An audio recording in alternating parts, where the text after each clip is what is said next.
దినకర్ అనే అతను వచ్చి నన్ను 50,000 డిమాండ్ చేశాడు.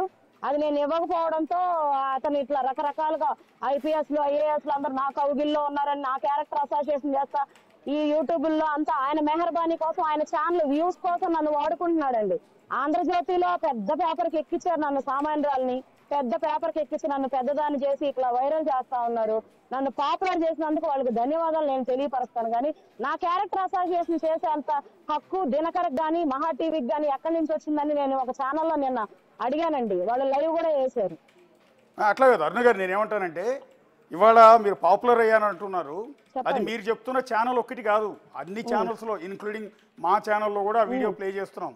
నేనేమంటానంటే ఎందుకు అంటే ఆ శ్రీకాంత్కి మీకు సంబంధం ఏంటి? ఆ శ్రీకాంత్ అనే వ్యక్తి పెరోల్ని నిబంధనలు వైలేట్ చేసి ముందు కనుకండి మీకు వార్తలు మీ ఛానల్స్ అన్ని కూడా ప్లే చేసే ముందుగా ఒక్కసారి ఏ ఛానల్ వాళ్ళైనా సరే నన్ను వివరణ అడిగారా? శ్రీకాంత్ కి మీకు ఏంటి సంబంధం అనేది వివరణ అడిగారా? మీరు వివరణ అడిగి ఉంటే నేను వివరంగా చెప్పి ఉంటే ఇట్లా రకరకాలుగా నా గురించి స్క్రోలింగ్ చేసే అంత బాధ మీ ఛానల్స్ వాళ్ళందరికీ వచ్చిందేవా నేను అడుగుతా ఉన్నాను. ఉన్నటువంటి మహిళలు అయితే ఉరేసుకొని చనిపోరా అనేది కూడా నేను ప్రశ్నిస్తా ఉన్నానండి ఛానల్స్ వాళ్ళని కూడా. ఇవాళ మీ ఆవేదన మీ మనోవేదన, మీరు పడుతున్న ఇబ్బంది, మీ వైపు నుంచి అసలు ఏది నిజం ఏది వాస్తవం చెప్పించే ఉద్దేశంతో మీతో ఇంత మాట్లాడిస్తున్నామండి. గవర్నమెంట్ కి టైం లేదా, లేకపోతే ఇంకొక పని లేదనా? లేనిపోని పిటిషన్లు, లేనిపోని ఎంక్వైరీలు అన్ని ఈ పేపర్ల వల్ల ఈ టీవీల వల్ల జరుగుతూ ఉన్నాయి.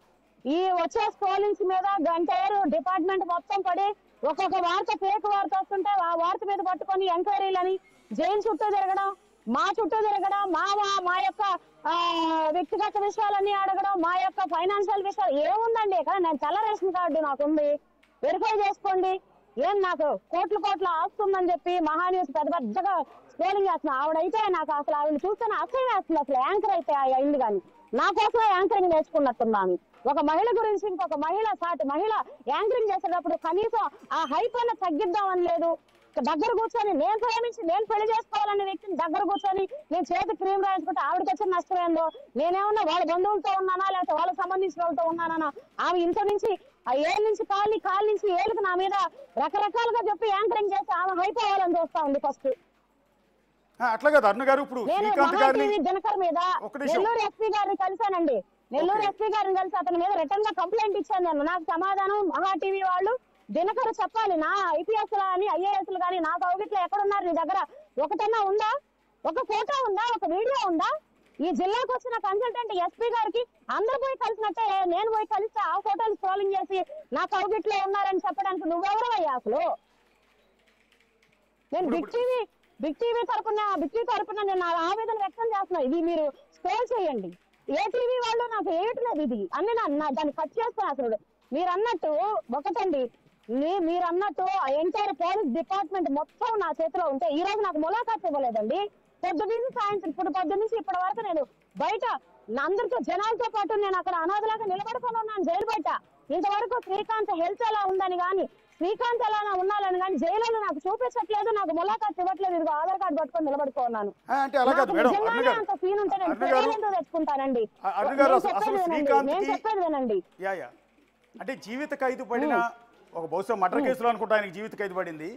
ఒక జీవిత ఖైదుతో మీకేంటి సంబంధం అని బేసిక్ గా ఆయన ఎందుకు పెళ్లి చేసుకోవాలనుకున్నారు మీరు?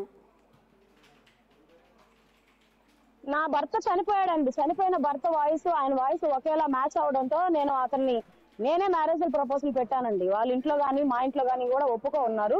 పెళ్లి డేట్ కూడా ఫిక్స్ చేసుకొని పెరోల్ మీద వచ్చిన తర్వాత పెళ్లి చేయాలని వాళ్ళ ఇంట్లో వాళ్ళు మా ఇంట్లో వాళ్ళు నిర్ణయించి కార్డులు కూడా ఇచ్చేసారండి. కార్డులు కూడా అందరు బంధువులకి ఇచ్చుకున్నారు. అంటే చనిపోయిన మీ భర్త గొంతు ఆయన గొంతు ఒకేలా ఉంటుందండి. బిగ్ టీవీ తరపున అవునండి, బిగ్ టీవీ తరపున నేను ఒకటి అడుగుతున్నానండి. ఇప్పుడు మౌనంగా ఉన్నటువంటి అందరు కూడా అధికారులు అయితే ఏమి, పోలీసులు అయితే ఏమి, మిగతా పొలిటీషియన్స్ అయితే ఏమి, ఒక ఆడపిల్ల మీద ఇన్ని వస్తున్నాయి వార్తలు. అమ్మాయికి నిజంగా ఎంత సీన్ ఉంది లేదనేది వాస్తవాలు అనేవి ఈ పత్రికలలో ప్రచురించడం లేదు. పాప మా అమ్మాయి పరిస్థితి ఏందని ఒకరు కూడా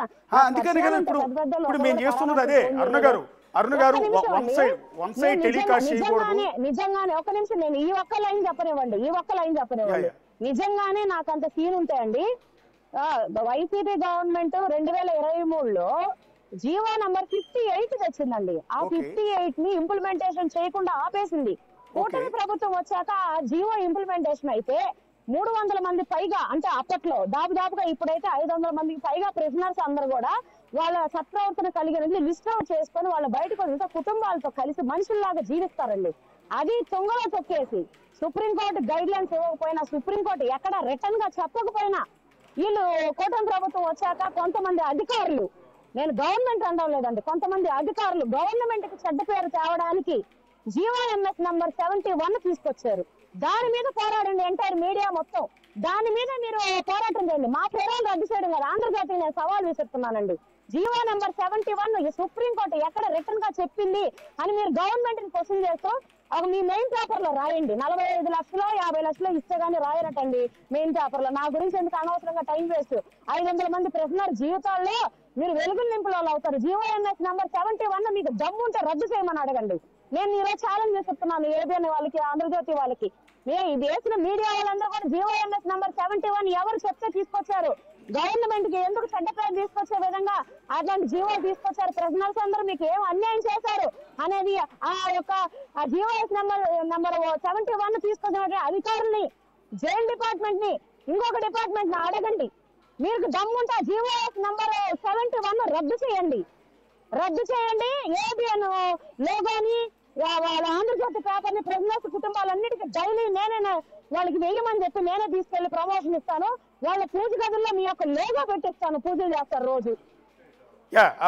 అరుణ్ గారు, మీ ఆవేదన నాకు అర్థమవుతుంది. మీరు ఇందాక ఒక మాట అన్నారు, వన్ సైడెడ్గానే టెలికాస్ట్ చేస్తున్నారు, కనీసం నా వాదన కూడా వినట్లేదని. ఇవాళ బిగ్ టీవీ తరఫున మేము చేస్తున్నది అదే. అందుకనే మీరు కోవూరు నుంచి బయలుదేరి నుంచి అప్పటి నుంచి ఇక్కడ జైలు దగ్గరికి వచ్చే వరకు మా రిపోర్టర్ సురేందర్ మీకు ఫోన్ల మీద ఫోన్లు చేస్తూనే ఉన్నాడు. ఎందుకు అంటే మీ వాయిస్ వినిపించాలండి. నిన్న కూడా మీ ఇంటికి రావడానికి మీలాగా అర్థం చేసుకునే వాళ్ళు ఉంటే, మీలాగా అర్థం చేసుకునే వాళ్ళు, మీలాగా చేసే వాళ్ళు ఉంటే ఏ ఛానల్ కైనా నేను సపోర్ట్ చేస్తానండి.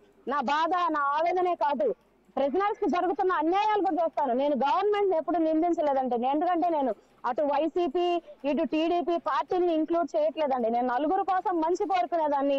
ఏ ఆడపిల్ల కూడా ఒక ప్రిజనర్ ని పెళ్లి చేసుకోవాలనుకోదండి. అప్పుడే నా మనసు ఏంటనేది మీడియా మొత్తం మీరు అర్థం చేసుకోవాలి. తప్పకుండా అండి, తప్పకుండా. ఒక మహిళగా ప్రిజనర్స్ కి అన్యాయం చేసే జీవో మీద ఏ ఛానల్ అయినా నేను రిక్వెస్ట్ చేస్తున్నానండి, ఏ ఛానల్ అయినా సరే జీవోఎంఎస్ నంబర్ 71 మీద మీరు పోరాటం చేసి రద్దు చేయండి. నేను మీకు రుణపడి ఉంటాను.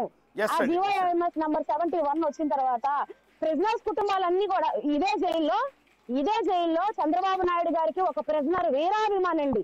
జగన్ గారు గవర్నమెంట్ పోవాలి, చంద్రబాబు నాయుడు గారు గవర్నమెంట్ రావాలని రోజు ఇదే జైల్లో పూజలు చేసినటువంటి ఆ ప్రిజనరు ఈ మొన్న జీవోఎంఎస్ నంబర్ 71 రాగానే